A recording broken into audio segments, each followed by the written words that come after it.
আবির এবং সাজিদ দুই বন্ধু বিকালে একটি পাহাড়ের চূড়ায় বসে শহর দেখছিল। আবির: বন্ধু, আমরা কেন সবসময় আল্লাহর প্রতি কৃতজ্ঞ থাকব? সাজিদ: কারণ কৃতজ্ঞতা হলো ঈমানের একটি মূল ভিত্তি। আমরা যে শ্বাস নিচ্ছি, যে আলোতে দেখছি, যে খাবার খাচ্ছি, তার সব কিছুই আল্লাহর দান।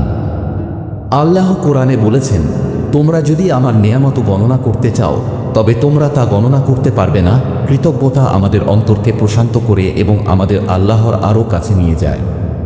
আবির: তাহলে কেন আমাদের সবসময় আল্লাহর ওপরই ভরসা রাখা উচিত?